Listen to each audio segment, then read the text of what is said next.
Rather than a goal being £1 billion, so you can do what? Idiot. I want to house 1 million people that actually, like, my kids are going to go, my dad did this thing. Like, that's proper, not he had loads of money. Because social housing is predictable, we know the profit we're going to get and it gets locked in. We can give the investor a higher amount because it allows us to take more money in, which allows us to house more people. Why I love it as well, because nobody loses in this circle that we built. The taxpayer is saving money. They're housing more people for that same fund that is already there, by the way. People get so annoyed, like, you're taking all our money. It's already there, it's deployed, it needs to be taken. It's getting drained by hotels. We're going to drip feed it in and house the same amount of people. Property is full of money-driven LNs, and they all think they're doing something different. Changing the game in the HMO. No, you're not. You're not. You're putting grass on a fucking wall. You're not changing the game. Hello, everybody, and welcome to another episode of Property People. Today, I'm delighted to be joined with Mr. Jack Wicks. How are you today, Jack? Hello, sir. I'm very well. Thank you, as always. As always. You're always full of enthusiasm, something we were just talking about beforehand. Yeah. Jack is the co-owner of the Social Housing Group, helping 1 million people find a safe place to live. That's the mission. Social Housing Holdings specializes in working with supported and social housing providers to house those with specific requirements, whilst giving your investors, security of tenure and genuine passive and predictable income. So you're working with investors and you're working with... Did you read that from our website? I read that from your LinkedIn. Wow, okay. No, I didn't know I wrote that. It sounds brilliant, by the way. And you've also got Social Housing Construction. Yes. Which is a specialist construction company working with social and supported living providers to create a safe environment for those who need it. So you've got the investors on one side, you've got the social housing providers, you've got the social housing people that need the housing, and then you're also helping out with the construction. So but before we go into all of that, I want to find out a little bit more about you. This is about Property People. I like to know the person behind the mission. So for me, formative years, school. Who were you at school? Right back there, yeah, cool. School, I was all right. Basically, that it showed on my grades. Like C's, B's, A's? Yeah, C's with I think a B or an A in sport. But I'm one of these people that I studied the night before a test. That was enough for me to get through. Relatively intelligent, not crazy heights of intelligence, but enough to understand things. But I've always found, like, again, proving it with sport, I had a genuine interest in the body, how it worked, the muscles, these things that I knew I'd need in life. Whereas your algebra and stuff like that, not so much, and therefore the grades drop because it's memorizing stuff for a test rather than having a genuine interest and want to do stuff. But yeah, school was all right.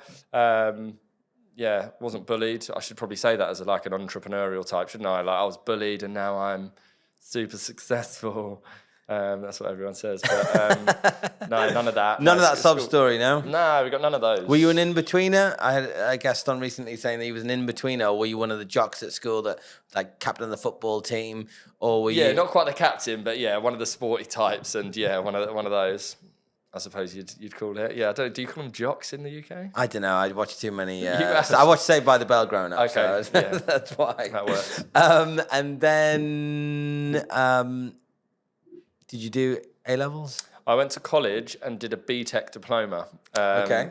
So, yeah, I went to college to play football, actually. So I got into Stainstown Academy, not on skill or prowess, but I broke my leg in the trial for Stainstown.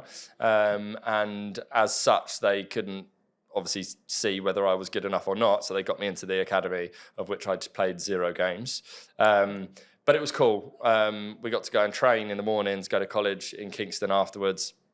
And I met some cool guys there. College was all right. Again, I copied my way through to a C in a BTEC because it was all coursework, of which I cannot do. I was fine. I passed with flying colours for all the physical, actual stuff, but the written side of it just bores me to tears. So I just copied it, and I still only got a C. So I'm actually shit at copying stuff. Basically, is what I know. So I got caught copying something at school once from someone's homework, and it was basically a table, a scientific table, and you had to add up the two numbers but because didn't want to copy exactly, I just made up the numbers, and they were like, "How can you add 5 and 10 together Nice. to get like 25, mate?" So I just thought they were random like numbers in a chemistry table. But anyway, you got to be careful about copying stuff as well from LinkedIn onto an intro. So where has this obvious entrepreneurial spirit come from? I spoke about this the other day. I think it's my mum. So kind of, she's back in the day before me, working like 3 jobs to get my brother into private school. And I've grown up with car boot sales. And she taught me, go and get that from £1. I want it for 50p. So I'd be there doing the negotiating. We'd also sell at car boot. So got that whole buying and selling thing. And she's always just been that type that's sort of spotted the little opportunities, and we could just do that up and sell that. And I didn't really identify that until relatively recently. But yeah, I think it's definitely from her. And mum and my dad both, rather than giving me money when I asked for it, they'd give me an allowance, which allowed me to learn that if I spent it all straight away, there was none left. So I think that is a really good thing for parents to do for their kids. And you've obviously got like top up cards now, I think, that kids can have. Is that right? I don't know. Yeah, so I think a really young age, but you top them up and they can tap and buy the stuff they want to buy, but you kind of cap it. And that allows you to kind of go, well, do you want to spend that? Or what about if you saved it for the next month, and then you can get something bigger or better or invest it? So yeah, my poor 4-year-old is getting peppered with investment advice and already being confused. Poor bloke, he just wants a toy. I'm like, well, could be worth double that in a year. Calm down, slow down. Not so stupid. And then, so this is financial literacy, basically. Yeah. That's how I look at it. Yeah, accidental, I would say, for me. Yeah, it was all very accidental, and I don't know. I feel like some people just have that. I think this has come from my mum as well. The non-conformity, the like asking questions. It's not just, well, that's the way it is. That will never slide with me. But why is it like that? And can it be done differently, quicker, cheaper, better? And I think that is an entrepreneurial trait, isn't it? I think people are born with that level of inquisity to kind of just ask why it can't be better. And I think that's what makes us just go on our own, because we can't accept. Yeah, absolutely. We can't accept a company going, well, it is, so crack on. That doesn't work. The car boot sales, were you selling stuff there? Or We did a bit of both, yeah. So my dad always used to get annoyed with my mum. We'd go there with a load of stuff. We'd sell a load of stuff, but my mum would be off there buying it, so the car would still come back full. So yeah, it's they're good fun though. She's a magician. You could mention any item in the world, and she'll go to that car boot today, and she'll come back with it for £1. Way. Wow, it's incredible. So yeah, it's good fun. My little boy, the 4-year-old, obsessed with car boots. He'd go there before he went and played football. I charity shops. I find them very fascinating. Yeah, charity shops, actually, I buy a lot of kids' books from charity shops. Yeah. I find them quite cool because they're like literally £1, and you can buy loads and loads. And even if they're rubbish, you just buy them anyways, going to charities. So it's kind of helpful. Yeah. But the car boot sale as well, it's quite a curious thing for me. The cash in the attic thing, I find all that fascinating. I haven't been able to ever make any money doing it. Have you ever done that? Like made kind of start trading or anything, been able to do that successfully? With car boots or just in general, buying and selling stuff? Both. Car boots, no. Well, you don't. You make a couple of £100, but you spent an entire day the night before packing it up, and the next day unpacking the stuff you didn't sell. Yeah, not really, but it was all good fun at the time. Yeah, I mean, I again, Mum used to help me buying and selling stuff back in the day. I told the story before that when we went to America, it was those Nike rubber bands you used to get. Mm-hmm. And they were, for some reason, super expensive in the UK, a bit like Prime drinks now, I suppose. It was like this fad, and you just couldn't get hold of them. So I went to America on a family holiday and brought like a suitcase worth back, and I was selling them at school for £5, and we were getting them for like $2. So we did all that. I think one of the businesses was burning Football Manager games. So I bought a cheap Football Manager game on eBay, and it was a burnt one with instructions on how to install it. And I was like, stuck it in the CD burner, burnt it, scanned the instructions straight on eBay. My mum was going off buying me the discs, sending them off to the thing for me. I think, no one in our family could have eBay accounts for about 3 years because they all got banned. But we made a load of money. Hopefully no one comes after you for that after watching it. It was a while ago. We were young and innocent then. So where did the property side of things come into it? So that was, I think, I always get my timelines wrong. I think I was 22, 23. Me and my now wife bought a place to live, flat in Surrey, and it was a repossession. And we had to buy quickly, had to go through the whole bidding process, had to sort of get the agent to buy into us really for that deal and kind of go, this is our first time, like build that rapport that they always talk about. And that was my first experience of that. I put another bid over, someone put like 500 quid on, and we were like, look, add another grand. And she went, look, between me and you, I'm telling them this is done. This is going to you now. And it was like, that was my first experience of like, she didn't have to do that, probably legally shouldn't have. But the rapport was enough that she wanted us to have that house. She just knew what it meant to us, and she got on with us. So I loved that experience. And even I was working in a pub at the time, and I was on the phone to the solicitor every lunchtime, bringing them up. Where are we? What do you need from me? Who needs what? I'll go chase them. I'll do this. I'll do that. And we got a first-time buyer mortgage through and purchased in 30 days. So I was like, this is cool. Then there was work that needed doing in the property. So that kind of like wet my whistle a bit. Are you handy with the tools? No, not at all. I can smash stuff up. I'm really good at that. If you need like a demolition guy, take a wall out, bathroom suite, no problem. Putting it back together. A lot of penta-bang in there that helps you. I don't know, maybe. Maybe it's the ginger in me. I haven't got the patience for it. That's my problem. I think building stuff and putting stuff together, you need perfectionism in you somewhere. And I'm very much like, that'll do. Let's crack on. Which just doesn't work in building trade, unfortunately. Like plumbing, that'll do. But yeah, I have done in the past, and it has not ended well. So absolutely not, no. Jack, we met a few years ago. We met at a progressive property 1 day, 2 day event thing.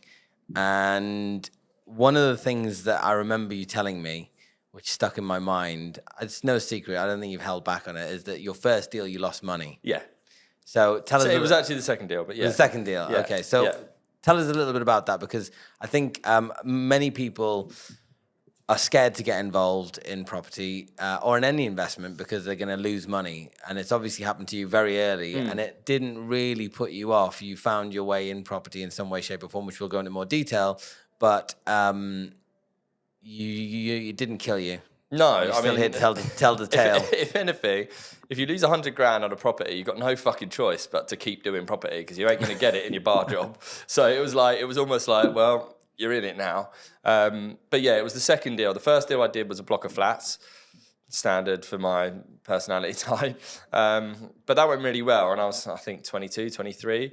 And it was like, told you all, I know it. This after doing a free 3-day course or whatever.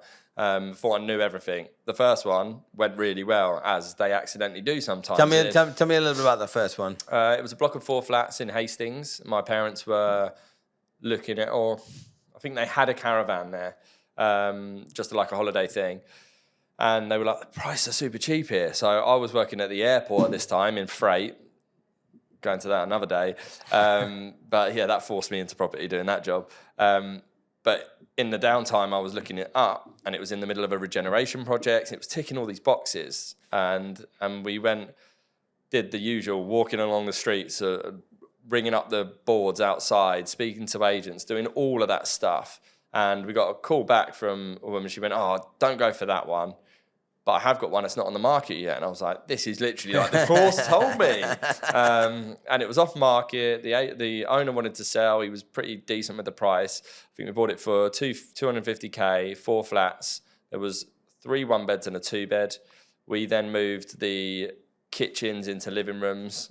and then created the second bedroom. So we ended up with 3 2-beds and a 1-bed. Nice. I think we spent 80K from memory, and then revalued at 360 and remortgaged on that basis. We later sold for 480, I think, about 3 or 4 years ago. But yeah, it went relatively well. I quit my job halfway through it. I was going there. I'm going to be a millionaire. Yeah. Well, it was more like the job I was in genuinely was as close to depression as I'd ever like to be. What was it? I was working at the airport, Heathrow, freight forwarder. I was sat in the office, cycling to work for the 7 o'clock start, and I finished at 7 o'clock that evening, shift work. They then moved my shift, and I was doing 2 days, 2 nights, 4 off. So it was 7 at night till 7 in the morning shifts. Done me completely. So I was like, right, said to my wife, I'm going to go there for 3 days a week, and I'm going to project manage these things with no experience in it whatsoever. But I was there painting, I was there doing it all, and it worked out. But that gave me the false confidence to go bigger. So yeah, it was a nightmare. And then leading well into the nightmare. Yeah. The second deal, so tell us about that. Yeah, so that was a block of 10 flats and a shop in the town centre of Hastings, on the corner. So it had all sea views from all the units. You could see it from pretty much the whole of the high street. Which just sounds like an absolute stunner of a building. Yeah, grade 2 listed. Problem wow. 1 that I didn't realise, right? So there's your first one. The second one, it was the agent that had given us the first one, who sorted it all. So we got a delayed completion of 6 months to do the works. I did the works with a little bit of money that we had, right? So I'm doing the works illegally on a grade 2 listed building, unknowingly to me, doing the works badly. And at the end of the 6 months, when we got it valued, it was worth 720, and we agreed to buy it at 750. So we were undervalued with the money we spent and time and all the rest of it, and we were under pressure to get it bought. So the option was give it back to them and lose the 75 grand plus the works and all the costs of legals and stuff. And it kind of left it open that they could have potentially sued us for more. Loss of opportunity, blah, blah, blah. Whether that would have happened or not. But I decided just to go for it, chucked it all in auction and kind of realised the loss. So yeah, that was the big one. And I remember it vividly, driving along in the van along the high every day that I was there trying to rescue this thing. I remember being on the seafront and just this feeling in my stomach of like, oh shit. And very quickly the ego disappeared, and I was humbled very quickly, and that's carried me through the last 10 years. You know, that I'm hyper aware of borrowing people's money and making sure that their money is like my money and it is safe. In fact, it's not like my money. I'd take more risk with my own money because it's my money. It's my decision. Yeah. You can live with the loss. Yeah, it was a horrible, horrible feeling that I wouldn't like to feel ever again. We were lucky enough that the first project did well, so we secured the investors' money against that one, and we came up with a payment structure. So they got their money back. They didn't lose their money, but we did essentially. We lost our profit in deal 1. So when we sold that was kind of when we managed to pay them back and stuff, and we were paying them part of the monthlies ongoing, but whatever. But you know, we've lost money since. We did a serviced accommodation deal where the owner had skips in the back, which caused rats, which meant that we got bad reviews and we had boilers breaking down and all these problems. But we had a 5-year lease on it, on a rent-to-rent. And she decided to take us to court when we stopped paying. So we ended up, I think it was 60 grand. The landlady took you because on rent to SA. Because we stopped paying in the end because we weren't getting any money in because we couldn't, because the reviews are so bad because of stuff that she had done. But yeah, that ended up being, we settled out of court because we didn't want the stress of going through court. Absolutely. Whether we would win or not, who knew? So we settled out of court, and it was an investor that came in as a joint venture partner. So he was a director of that business. So he was equally liable to me and my brother.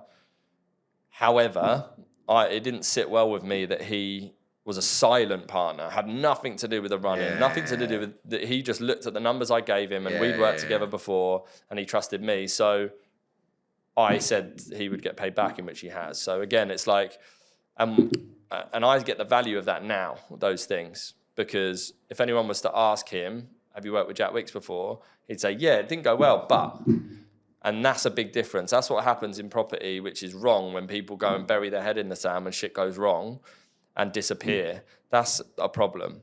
You losing other people's money is not right. And however long it takes, I think if it would have taken me 20 years to get his money back and I got it back, he would have been grateful and appreciated that shit does go wrong. But as long as you remedy it somehow, in some way, then it is what it is, you know. So what about the fact of, hey, you lent me money though, and you wanted a return, and there's obviously some risk, there's no guaranteed return. Because if you had to do that on a scalable level, it's like, well, I've got to pay all these people back. Is there anything that ever comes into your mind thinking like, actually there's a line and these people are in the same boat as me, and they should appreciate that I'm out there trying to make returns, and I've got a pretty good track record of doing it, and sometimes shit doesn't go right, and I can't pay everybody back every single time. Does that ever kind of cross your mind? No, not for me. No, I think it depends on the level of involvement, though. You know, if it's you and I going into a deal, you bring the money and I bring the deal, but you're still making decisions and there's joint decisions happening, then yeah, if it goes wrong, then it's a joint decision. He was putting the money in silently. He had no decision being made. Every decision was mine. Every penny spent, everything was being done by me and my brother. So he had nothing to do with it. He could have made a different decision that might have meant that we didn't get to that situation, but he wasn't given the opportunity. So for me, it would have been just not the right thing to do. Yeah, no, fair enough. I mean, look, it's actually very noble if you can do that. I just always think there's this, I think there's a line, like it certainly depends on who the investor is as well. If that's kind of like, you've taken their life savings, or they're pretty tight as it is and they couldn't really afford to lose that money. I'd feel very, very bad about taking it, about losing it for them. And like I say, it depends on the situation. If you go into a flip deal and the market tanks and you have to sell at a loss, that's the market, right? Then that's a different scenario. Exactly. When there's again, the mistakes. Yeah, I mean, some things are out of your control. Some things are out of your control. Well, it kind of was, but ultimately, I got into that, and I just felt it was the right thing to do. I think I like the fact that if you've got the resources available to you to pay someone back, you think, you know what, let me take this one on the chin. Everyone does, and then. Do you think so? Everyone does. Like I say, if it was over a 60-month period and you gave someone £1,000 a month, 500 quid a month, whatever it is, making that effort to say, look, I feel really bad about this. I don't, you took on this risk, but I feel like I was the main one here. Then it does make sense. I mean, I guess some of the stories that are popping into my mind are not good examples because they're probably like these guys, like builders. I don't know if you follow this news or something. I don't even know this guy. Apparently he was a contractor and he was doing loads of HMOs or selling HMOs or something. And then he's ended up in jail or something. And he was taking loads of money. Kingsman, was it? I don't know what his name is, but it was fairly recent. That out. But then apparently he came back with, I'm trying to pay all these people back, but he's like owns $500,000. It's like that's a lot of £1,000 over many, many months to pay everyone back. It is, but then they'd still be happy with it because it's something right? rather than nothing.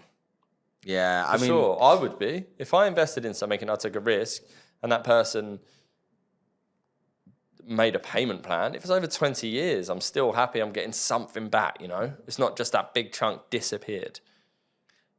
With business, though, it's like, do I really want to pay it for the rest of my life? Like, you haven't committed a crime. I think it's down to the individual. My stance on it is that I don't want anyone to work with me and lose money and come out of it feeling like they were worse off. I want people to work with me and feel like they're better off.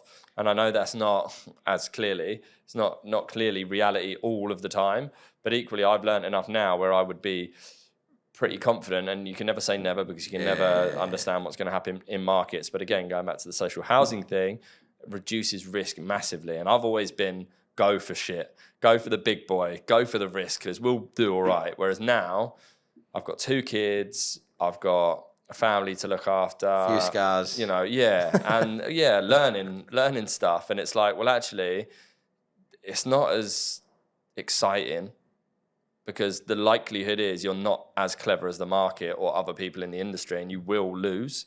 As good as you think you are and as confident as you are, whereas social housing allows us to be a lot more predictable about these things and to be able to take risks on buildings, knowing that we've got that out the other side. Absolutely. And before we go into that, because it is a very, I mean, everything that you're approaching it in the way that you're approaching it is kind of has a noble element to it.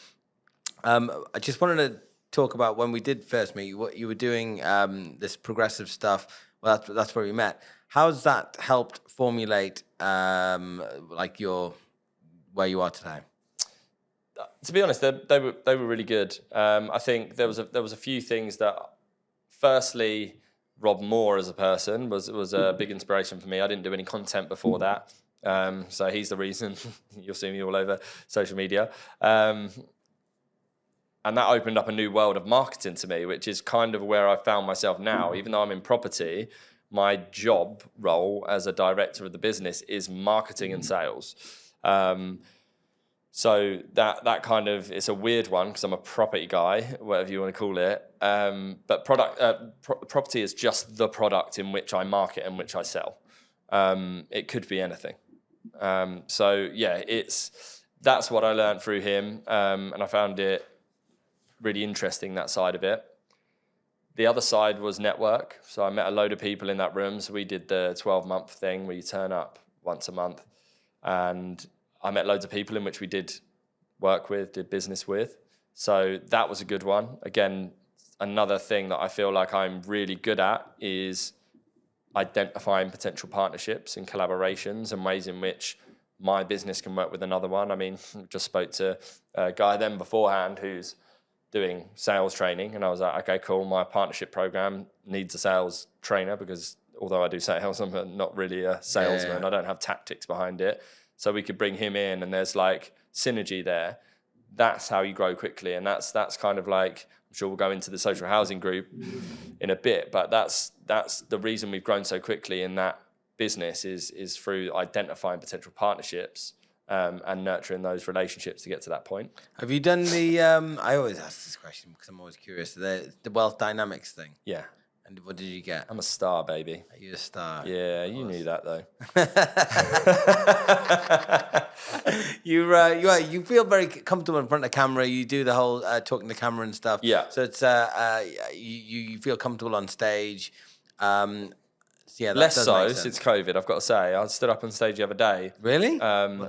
Yeah. Well, it's been like 4 years. So I did like a bit of a circuit, you could call it, in the progressive like things.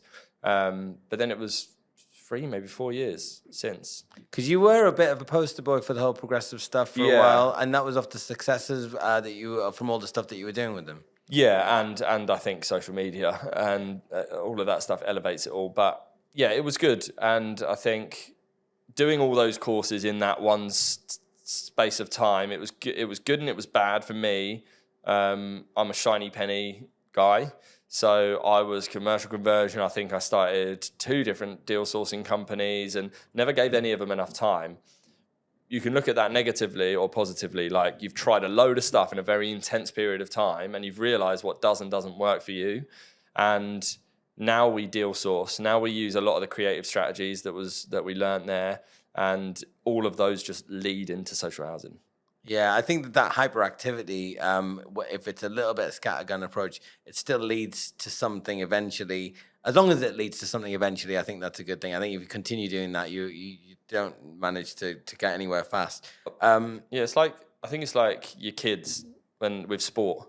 It's like, go try swimming, go try football, go try cricket, because you'll figure out what you naturally take to. And I think it's the same with business and property. It's like, naturally you'll go, this feels easier. This, like, I get this. This makes more sense to me, and I can see myself doing it for. Do you think the next generation, where they're all on social media and they're telling everybody about doing this and then about doing that and about doing then people they might get the wrong image of them. They say, oh, this guy just flip-flops to this, that, and the other. Do you think there's a risk of that, especially for like new generations that are coming out of like school at 18 years old on TikTok, and like today I'm a Forex trader, tomorrow I'm a property trader, the next day crypto trader, and because they're just trying different things, and eventually when they hit 25, 30, 35 years old, they might find what they're supposed to be doing as a career path. But do you think that there's an element of that because everyone's exposed in the kind of shop window? No.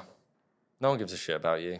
No? Yeah, well, that's... Like, everyone gets scared of social media because they think everybody's fucking obsessed with them. They think their 10,000 followers are watching them avidly every day. No one sees what you do.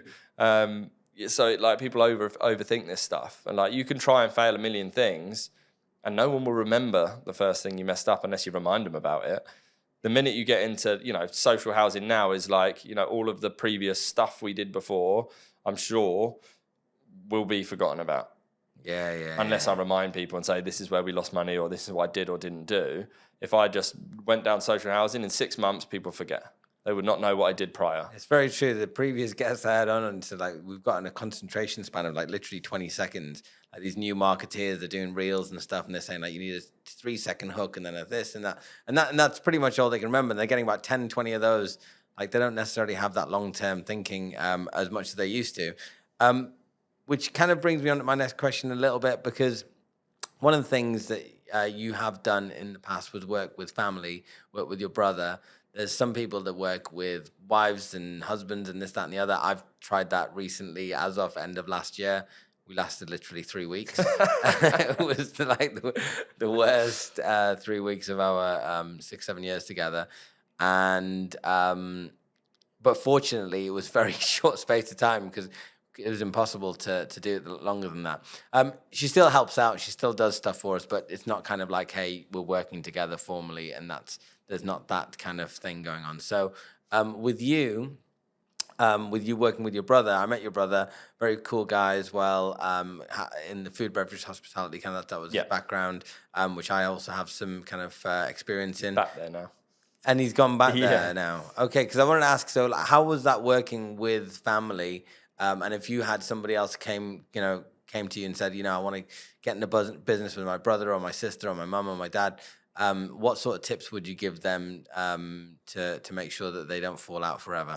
I think that it's like any business. Have you fallen out forever? No. Okay. No, absolutely not. No. No, he just didn't like it in the way that I did. I fell in love with property and what it can give you.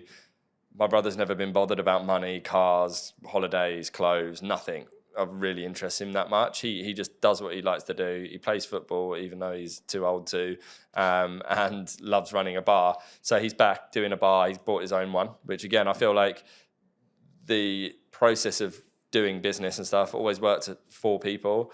And the process of doing what we did gave him the confidence to go and buy somewhere and do it himself. That's great. So yeah, it's wicked. And yeah, I mean, advice-wise, it's no different to any other partnership as long as you have defined roles within your business, because it only gets problematic when you're stepping on each other's toes and you're telling each other what to do, blah, blah, blah. As long as I would say, write down, get a contract together. Put a contract, even if it's written loosely and you both sign it, something super basic, top level. I am responsible for this. I am responsible for this. This is what we do working together. And these are how decisions are made. Maybe a small process behind, I come to you, you come to me. If we don't agree, we do X, Y, Z. So like little simple things like that, just avoid those real big arguments, because you don't argue with anyone like you do your siblings. Well, that's it. Yeah, exactly. Because I when I was working with my missus as well, Mum never loved you. Yeah, you were always the favourite. The missus, I used to struggle to switch off at night. So when we were sitting down having dinner at the end of a long day, I'd be like, "Did you send that email?" Yeah, it's horrible. She'd kick right off. Yeah, it's shit. I couldn't. Well, I think my wife would not want to work with me more than I would want to work with her. But again, yeah, I feel like it's hard to have that distinction unless you have a relatively big business in which it's like multifaceted, and you can go, well, can you go and help the guys over there? And you're in the same business, but kind of different, very different roles, and you're not really interacting too much. But then, yeah, I don't know. I think, well, my wife especially, she wants her own thing. You know, she wants to have that thing that she's proud of, not that she's come and helped me do my thing better and it's all Jack's. It's like, I think people want to have their own thing that they're proud of and that they've built and they've done. And if you kind of, it's one of those things that would cause issues. Like you say, you don't want to go for date night and be chatting away about the builder. Which is true as well. And honestly, I think she was right to kick off. But I can't switch off, and I've got the answer right in front of me. You should just quickly tell me so I can switch off. So it was always this really difficult situation. But I think we work better together, not being in the same business. Well, that's the problem, though, as well, isn't it? We worked at that. Business owners and entrepreneurs don't shut off. Like, yeah, exactly. If you're able to do something and you're messaging someone and something can be done tonight rather than the morning, you want to get it done. And other people just don't work like that. And that's been the hardest thing for me, learning that. You know, I used to go to the pub with the boys and be like, you should do this, you should do this, you should invest in this. Why are you working? You should go and do that. And people don't want to hear that. And people don't think the same. People are happy doing their thing.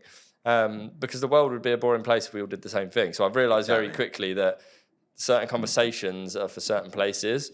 And yeah, I love going and just talking about, you know, people always say the pubs are like a place you shouldn't be if you're a high performer. I think it's absolute bullshit. It's the only place I can really like decompress and don't have to think about stuff.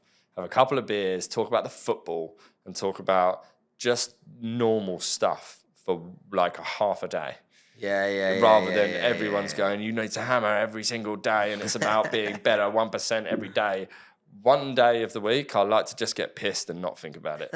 Yeah, exactly. So, and I don't think there's anything wrong with it, having conversations with normal people about normal subjects that don't include bettering yourself all the time. I think all that personal development stuff and motivation, I think there's a time and a place for it, and you go through a phase where you might need it to get yourself off the rat race and this, that, if you're that way inclined. But then there's an element of like, you know what, actually, I just need to live a normal life and have a little bit of work-life balance. But then, I don't know, like, if you want to be a billionaire, then maybe you can't afford to have that. But how many people, do you want to be a billionaire? If it happens, it happens. I'm not going to say no. Like, it's just an empty goal, isn't it? Like, what's the point of that goal? It's so pointless. Funny, though, you know what, I used to get people I used to work in Canary Wharf, and there's some people that used to tell me, a friend of mine, he's like, I'm going to be a billionaire. I was like, whoa, that's quite ambitious, bro. He's not a billionaire. I bet he couldn't write $1 billion down on a bit of paper. He wouldn't know how many zeros it was. Guarantee it. He's not a billionaire, but he tries very hard still, bless him.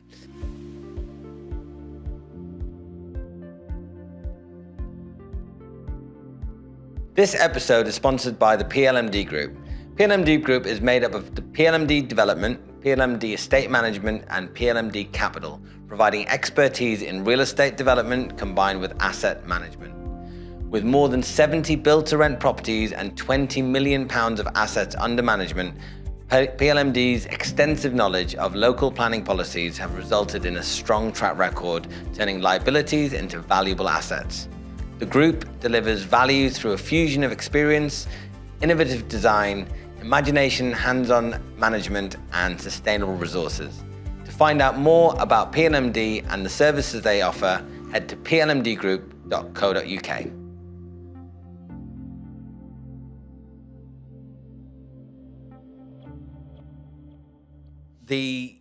All of this stuff, though, has led you to where you are today, which is doing the social housing group. So tell us, what is that all about? So the social housing group we were doing social housing under our previous business, and it became really boring. It was the same rent-to-rent deals. We were putting social housing leases into rent-to-rent deals, and it was all very monetary, and that becomes really, it seems like people probably think, what the hell are you talking about? It sounds great. But it becomes really boring when it's the same thing every day. It's another shitty student house I have to go around and argue with builders about how a fire door should close without a window being open. Like, it's very mundane. And it wasn't, and again, I remember, I'm really weird with my certain memories, but I remember being in a coffee shop before we were going for a meeting with some guys that wanted to buy some deals from us. And I was like, trying to think of what the point of it was. And I'd been hanging around with a guy called Simon Squibb, and because I was like, I'm done with property, I'm bored of it. And he was like, you just need to find your purpose. Like, what's the purpose? I don't think property's it. And then I looked at what we actually did in our business, and it was housing vulnerable people that needed places to live. They were fleeing countries, or they'd been made homeless, or whatever it may be. And I was like, that's nuts. We've housed, at that point, maybe housed 100, 150 people. It's like, that's, if you put that amount of people in this room, we're like, it's full. Yeah, totally. That's a lot of people that were previously in like trouble and didn't know where to turn and didn't have a place they could call safe. We've given that to them. That's insane. And literally, it was like a light switch in my head, and I was on my Asana board tapping away, and that's where the million people thing came from, because I was like, that's my purpose now. I want it to be an outrageous goal. I think I should have probably knocked a 0 off of it. But I think it's going to probably be my kids' goal when I'm gone. But it was... Have you reversed engineered it? Have you thought... No. No. You silly, that requires planning. That is not my role. No, it's for me, it is achievable. And it's achievable via strategic partnerships in the industry. So that's what I found was amazing. Again, rather than a goal being £1 billion, so you can do what? Idiot. I want to house 1 million people that actually, like, my kids are going to go, my dad did this thing. Like, that's proper, not he had loads of money. And once you do that, you become different to 99% of the industry. So property is full of money-driven bellends. And that you can see them from a mile off, and they all think they're doing something different, changing the game in the HMO. No, you're not. You're not. You're putting grass on a fucking wall. You're not changing the game, and you all of a sudden are like a shining light through the middle, and people are like, someone is actually trying to achieve something. I think I might be able to help that. And the minute I did it, I was getting phone calls, anything you need. If you need funders, if you need this, if you need that, let me know. I'll try and help. And I was getting overwhelmed by the amount of people going, we want to help you reach this goal that you've got. That wouldn't be the case if I said, hi guys, can you help me build £1 billion portfolio? Nobody is picking up the phone. And I think it's really... Good luck with that, they'll say. Yeah, well, exactly. And they say that now. And still saying. Yeah, but it's been amazing. And again, I think it's worked well with my skill set, which is people and just spotting those gaps in between who they might be able to help that person, how can they help us, and the understanding that I can't do it myself, and that there's no way I'm hitting that goal by myself, and that to give away a bit of what you think you might be able to do at some point is going to get you so much further, and it's going to be so much more fun because you're going to be dealing with more people and different personalities, and like it's been exactly that. And I found my love for property again. And we've just announced a partnership with Supported Living Gateway, who are an incredible business already, but they essentially focus on the supported side. We are the social housing side, and then we're going to collaborate. So they are essentially a platform in which landlords with property can upload it like Rightmove, and the platform will send it out to 300, 400 different lease providers, supported or social, and then give them the opportunity to lease their property to someone.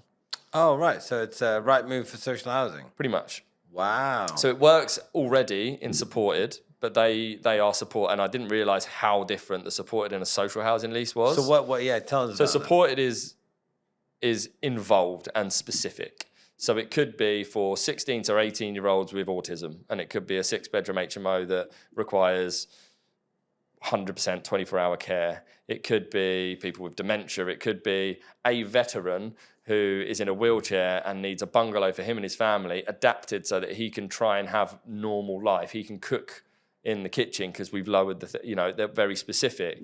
Much better money, much longer, more solid contracts.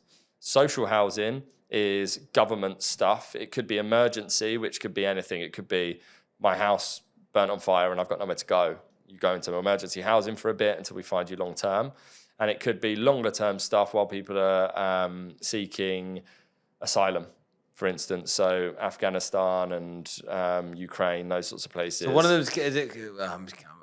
Forgive me if I get this incorrect, but is it like special needs and vulnerable? No, they're all vulnerable intrinsically. Yeah. But the one has a support element. So it could be ex-convicts that need security outside the door. So they're going to get something more than just the house. Yes. Right. Got Yeah. you. There's touch point. Again, you could go into this, and I'm not by any means an expert on it, but there's touch point care where it's like, is everything okay? It could be like maybe they've got mental health or something, but they're good, they're fine. They just need someone checking in on them every now and again. That's still more than they get over in social.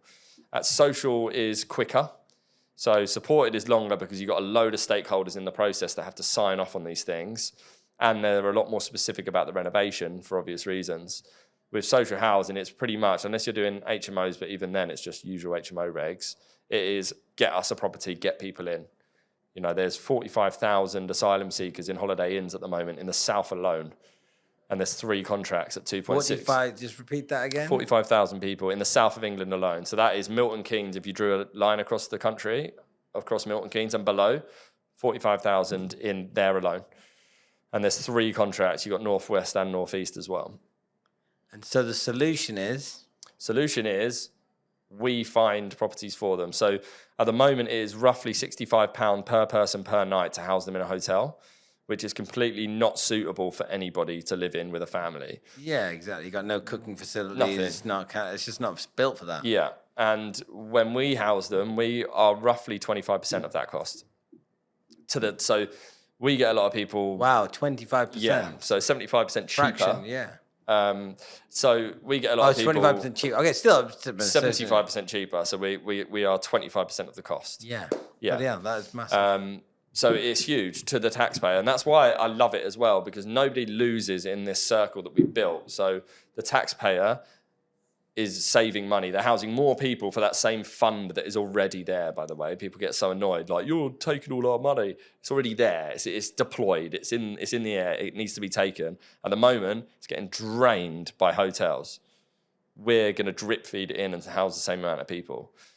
The landlords that we take property on, they get their guarantees. We look after the property. They don't have to deal with students and renovating and all that stuff. We do all that.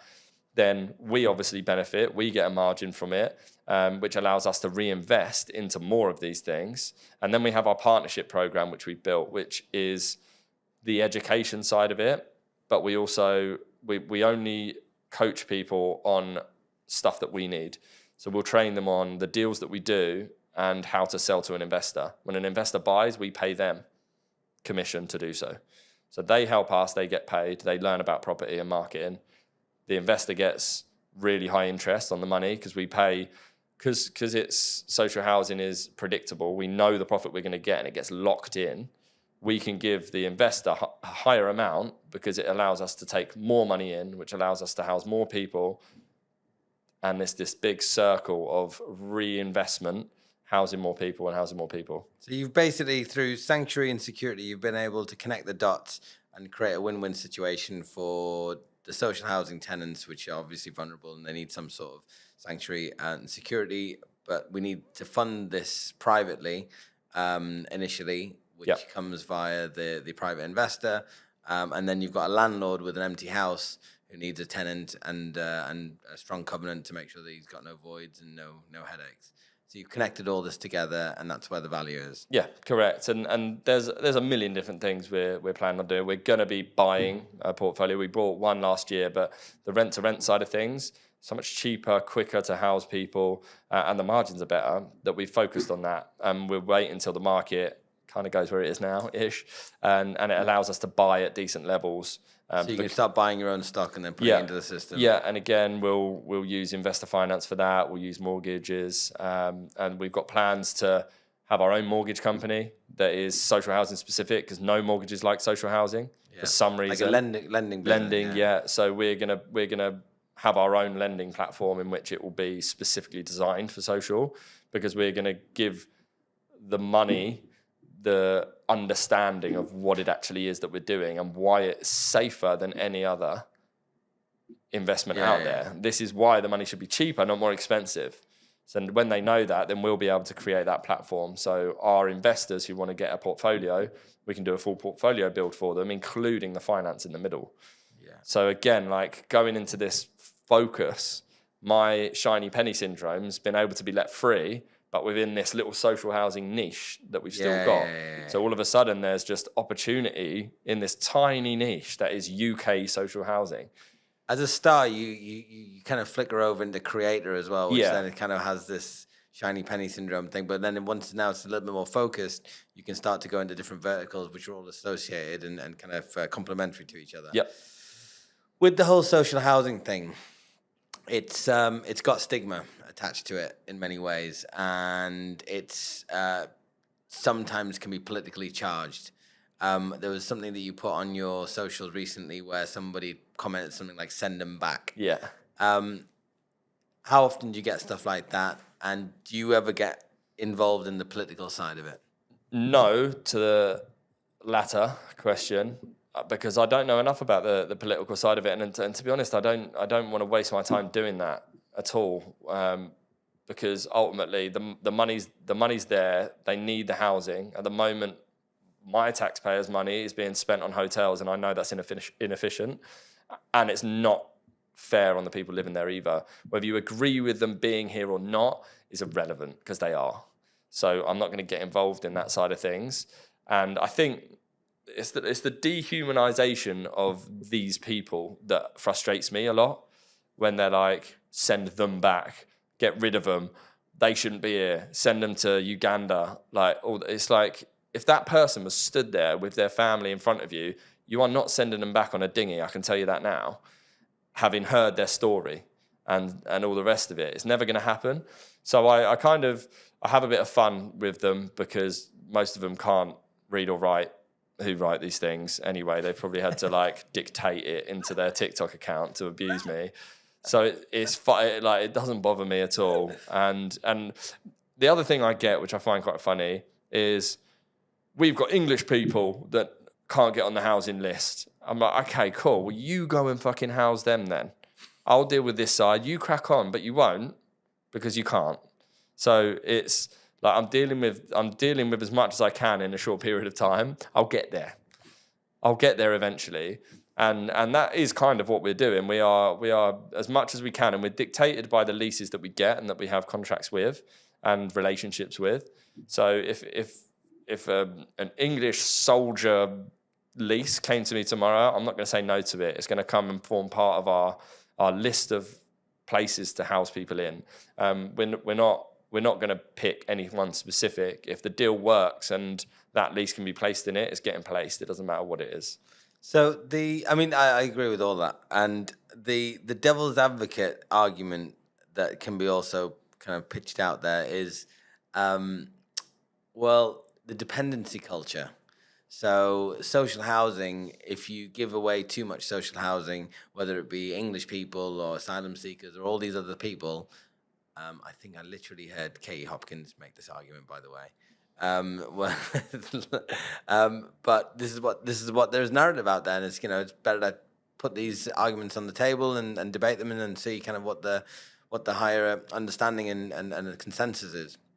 But ultimately, this dependency culture that's created by providing all of this affordable housing, essentially not at the cost of these vulnerable people, that creates more dependency, creates more incentive to be dependent. And that effectively squeezes the economy, squeezes the currency, squeezes all these different things and the resources that we've got. But we do it anyway. So housing benefit, job seekers allowance allow people to sit there and do fuck all and smoke 90 fags a day and sit in a house and then moan about the house that an asylum seeker's being put in is better than the free house they've got. So it makes no difference to me at all. I don't care, quite frankly. I'll deal with it in the way that I can. That can be dealt with the higher powers, because I can't change it. I'm not going to go lobbying and waste all my time doing it. I'll go spend my time housing the people until I get told different from the government or whoever else. Everyone has their role, and I think people moan about shit. They're not willing to go and change themselves. So I say this to my dad all the time, who watches the news too fucking much, and he sits there and he watches it just to get annoyed at stuff, I'm sure. And I'm like, all right, cool. What are you going to do about it? Well, nothing, obviously. Well, shut up then. If you're going to moan about something, put a plan in place and go and fix it. If you're not going to go and fix it, stop talking about it. Because people just go around saying, oh, the government should do this, the government should do that. The government have never done what we want them to. So why are you expecting it to change? I asked a mate about it the other day, and I said, what are you going to do? Like, up in arms. All right, you're up in arms. I'm like, what good does that do? What are you going to do about it? He said, well, go protest and talk to friends about it and kind of spread the word. Sweet. And I was like, all right, fine, if that's your thing. But it was my opinion that if you really want to change any of this stuff, you have to create something. You have to actually go and do something. That in itself helps. Of course, don't stop doing that. But if you really want something to change, you have to get up your ass and go and start creating, connecting dots, moving people. And that will some way, shape, or form change things. I think there is a human element that, a lot of people miss. I come from the Middle East through kind of all sorts of drama and this place has been a great, this country has been a great supporter of me and my family. So I can only be grateful for this sort of stuff. And I think I do agree with the other side as well to a point. I see what they're saying in terms of, yes, dependency culture. I do believe that it is a thing. I don't deny that. I think even if your son or your daughter or your loved ones, if you just hand out money, they maybe lose motivation. So that is a thing. But I don't think necessarily personally that the two can be kind of like totally connected 100%. It's not as easy or as simplistic as that. So I do think what people like you do should be applauded. And it's a noble mission to be, wanting to house 1 million people. An impossible one or a noble one? It's ambitious. Like Elon Musk wants to go to Mars. You might, the first that one. as ambitious as I am. Is that what you're saying? I think you have to start with something like that, with that motivates you, that gets you up in the day. Because at the end of the day, whether it's shoot for the stars, you might reach the moon, right? Honestly, I think it's not as ambitious as I originally thought. Again, going back to what it actually means, it doesn't mean that we're going to have 1 million units of property. It means we're involved in 1 million people's lives being housed, right? So the gateway is going to play a big part of that. Do you know how many asylum seekers there are in the country? No, a lot though. That'd be good. Or like vulnerable people. Like what's the target market? Yeah, well, way in excess of 1 million, I'd say, if you're going to take into consideration all demographic, for sure. And yeah, I think with the gateway, that's a big part of it, because we're going to allow people who don't know anything about the contracts and we're going to educate them on top level stuff, and then go, well, these guys want to lease your property, here's how much they'll pay. And then we can assist them with that process. That's going to be a big one, because we don't have to have the financial backing to do every single unit, and we don't care about it. We just want to be a part of it. And with all those things, I mean, you could go so many ways. I love the idea of the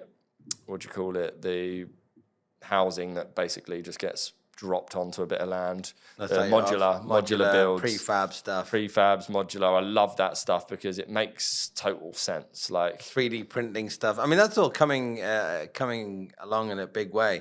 I was watching or reading some stats on construction and how few kind of trades at the younger age are kind of getting involved in the business. Like everybody wants to be a computer coder now, or or a hip hop artist or a TikToker, rather than kind of like a carpenter or a bricklayer or something. So I think that the future, out of needs must, because we just don't have the skill set, is going to go towards modular. And I think that that's also a big part of the reason why we have the affordable housing crisis, never mind, the vulnerable people and social housing crisis as well, because the population is growing and we're just not building enough new homes.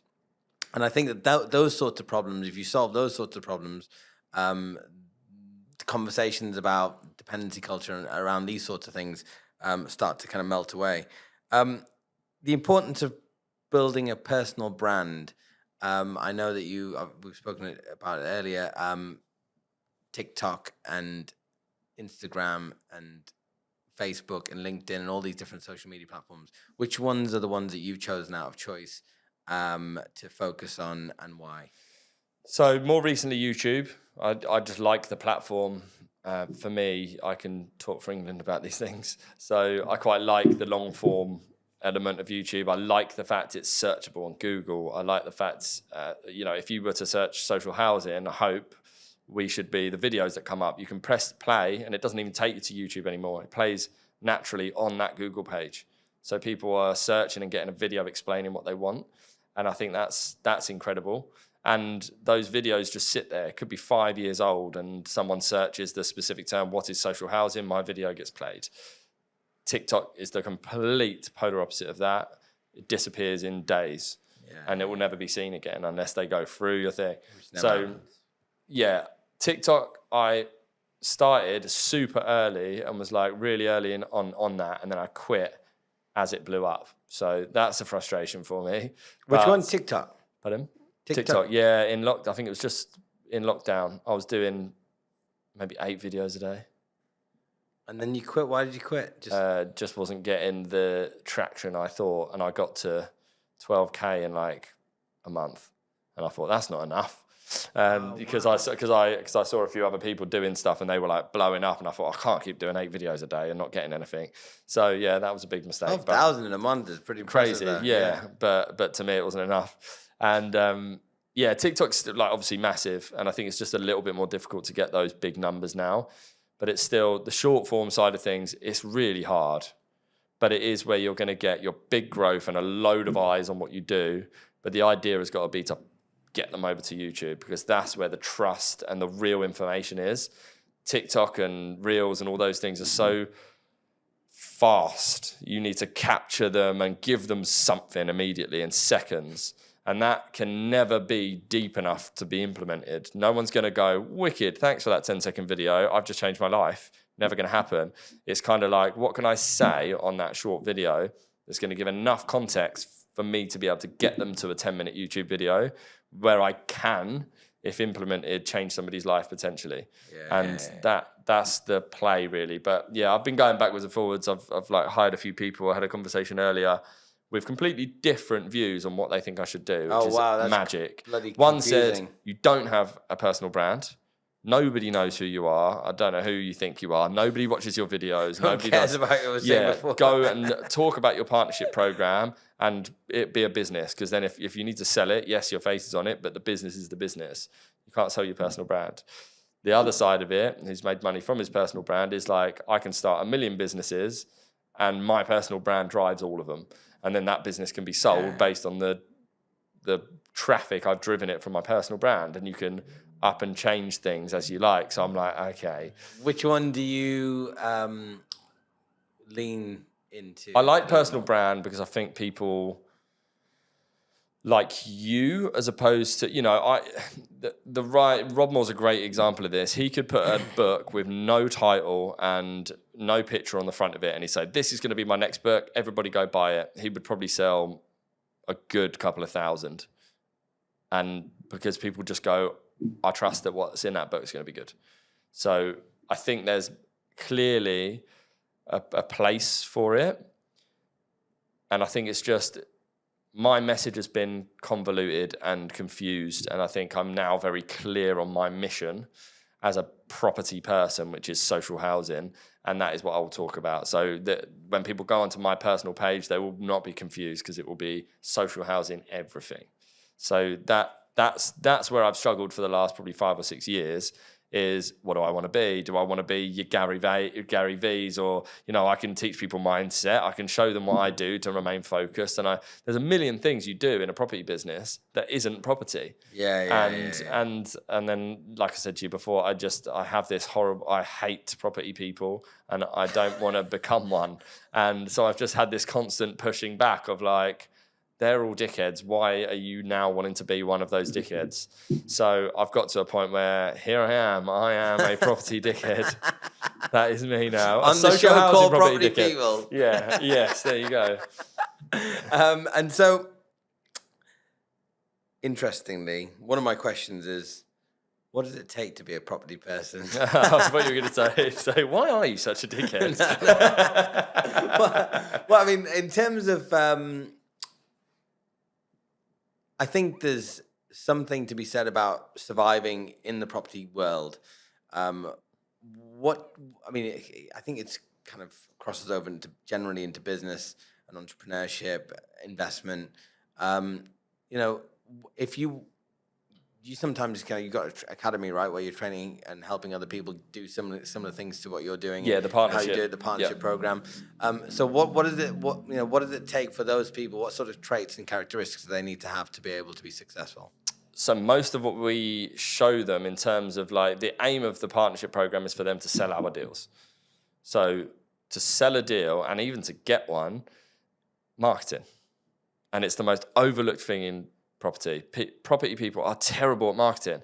Tell you exactly what people do when they get into property to go and find deals or people. They go and do a brightly coloured envelope with a handwritten note in it. And they send it to the HMO register. That's it. Other than that, they do very bad live videos with no confidence in what they're talking about and wonder why it doesn't do anything. Marketing needs to be a lot more planned and put way higher on the list of things to do in a property business. Forget your shitty logo, which somehow incorporates the image of a house, and you go and get shitty polos that has it all on, so you can rock up with your new business card in a metal little clicky thing. All of that is bullshit. Focus on the marketing and have a strategy. If people had a marketing strategy behind their business, they would do a million times better. They'll get more investors than they could ever want. They'll find more property deals than they ever want. Because finding property deals, I always used to think was so fucking hard. It's not. When you have money, the deals are easy. So focus on the money, which is investors, right? Not yours. Or it can be a mixture of the two. But if you focused on marketing to investors and you hold the money, especially in a market like this, you can go and get the best deals in the world at a click of a finger without having to go around piss-smelling flats anymore. So you're from the camp of find the money first and the deal follows? Yeah, 100%. I am too. You can go and find the deals yourself, but you're going to spend loads of time, loads of money, loads of energy to find that great deal, that one great deal that you might find once every 3 months. Whereas I'm just going to go to the deal sourcer and I'm going to pay them good money because they're going to negotiate a good enough deal where their fee is irrelevant to me. Yeah. Their fee is incorporated in the deal that they've structured, and therefore the return on investment I need is already in there. That to me, it's like, just go and do that. I'll focus on the high level stuff, which is money, because money talks. And especially in a downturn in a market like now, if you're sat there with cash and you can pay cash, you can get ridiculous discounts, and there's no need to be treading pavements anymore. I was at a networking event last night. Brendan Quinn, Central London Property Meet. Nice. The question came up, deal or money first, and the kind of consensus was kind of both at the same time, because you got to be but on balance they were like the deal, because I'll work it out with the money. But I think that's because they already know that they've got people that they're speaking to for the money. Yeah. My way of looking at it is you need to firstly understand what a deal looks like. So you need to do understand the analytics, make sure you run the numbers and be credible just on that. That's the first thing. Then you go look for the money. Then you go look for the deal, because there's no point in going after a deal if you don't have the money lined up, because it's like going window shopping. That's why I said, I did a video on this on YouTube about deal sources and the fact that everybody should have a deal sourcing arm to their business. That should be the bottom rung of every business, because you're spending time looking for the deals anyway. So you sell because you're maximizing the amount of money for the time. And I said the best way to start selling deals is to go and find your niche, whether that's area or strategy, and go and get a typical deal from Rightmove, for instance, that works well with the numbers. And you can go, these are the sort of deals that I can find.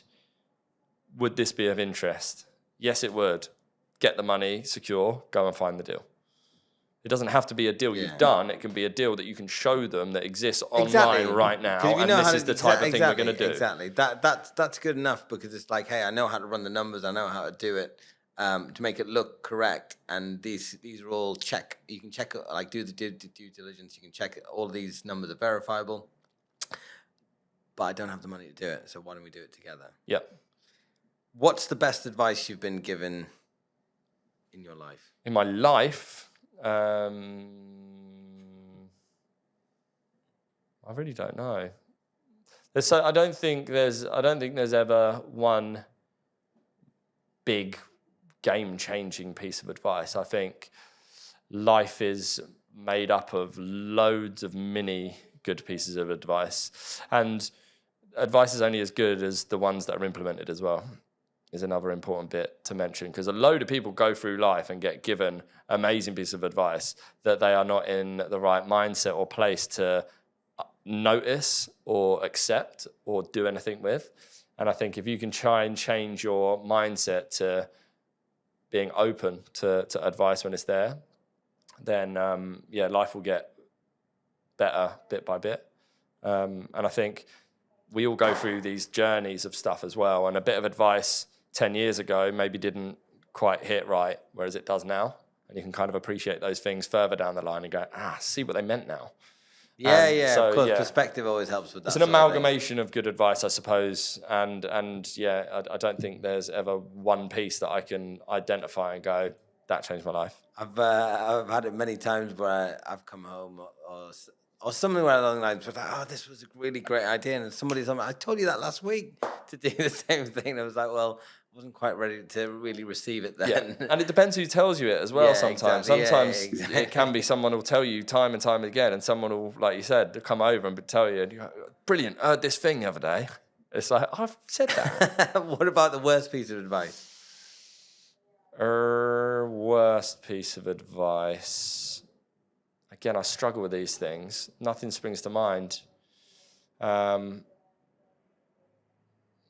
I don't know whether it's a bit of advice, but if it was that good, everyone would do it. That springs to mind to me. That I don't think that's like a bad piece of advice as such, but it's something I hear a lot. If it was that easy, why doesn't everyone do it? If it was that good, why doesn't everyone do it? And that is the biggest way of just killing anybody's energy in the world. It's like the reason people don't do those things is because 99% of the world can't be asked. Yeah, that's the answer to most of those. Yeah, exactly. No, I mean, it's an interesting one because it could be good and bad. It makes you think, but it usually boils down to is because nobody else has thought of it yet, and nobody, it depends. It always depends with these things. Yeah. I feel like I've given you two really shit answers there, but not at all. Jack, we could be talking forever about lots of different things. I wanted to thank you for coming and joining us, talking about your social housing quest. And I hope that you can come and back and tell us in the future on how you're getting on, the progress that you're making, how big you've grown, and that lending business that I can also help with. Wicked. Sounds good to me, mate. Cheers, Thanks Jack. for having me.